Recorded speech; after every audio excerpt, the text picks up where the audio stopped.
Амин.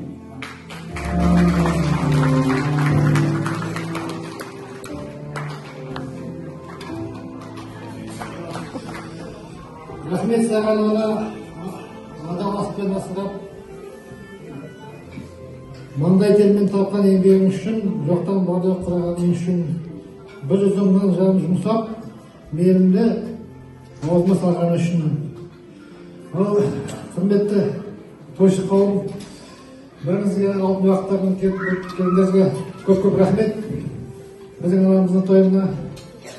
Ренате, саған тілейтінім денсаулық, ауырма сырқама, ортамызда отыра бер. Ақылшы болып, кеңесші болып, көз болып. Сол енді,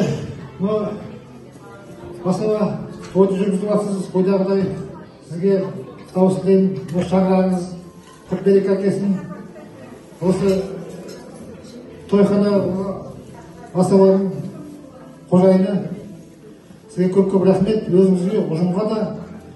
Мына келген қауым бәрі заман болыңыздар, елге сәлем айтыңыздар, аман-есен елге жетіңіздер. Той болсын. Рахмет саған, ана. Біздерді ойлап, шырылдап, бар өміріңді арнағаның үшін, болашағымызды ойымдап, ойымсыз өткен түндерің үшін рахмет саған, ана. Ал енді құрметті қонақтар, құрметті ағайын, туыс, жамағайын, құдандалы. Енді мынау қазақтың сөзі бар ғой, сынағанды атада итке таста деген. Бұл жерде бұның мағынасы қандай?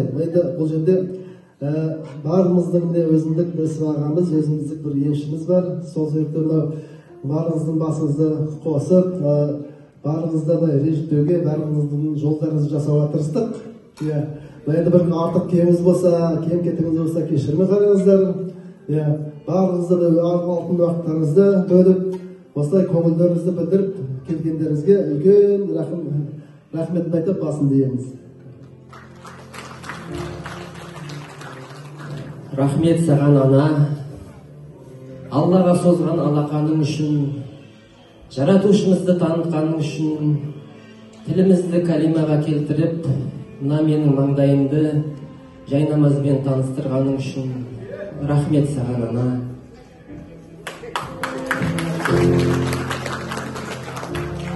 Рахмет саған, ана.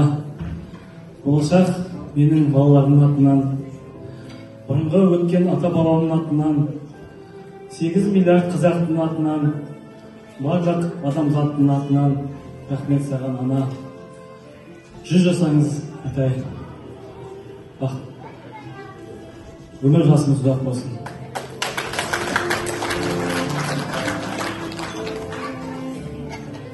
Рахмет саған, ана, көзіңдегі мейірімің үшін, бесіктегі әлдейің үшін, әкеме адал жар болып, ошақ отын жаққаның үшін, қамқор менің ағаларым үшін, тірек болар інілерім үшін, гүлдей мені құлпыртып, еркелетіп өсіргенің үшін рахмет саған, ана.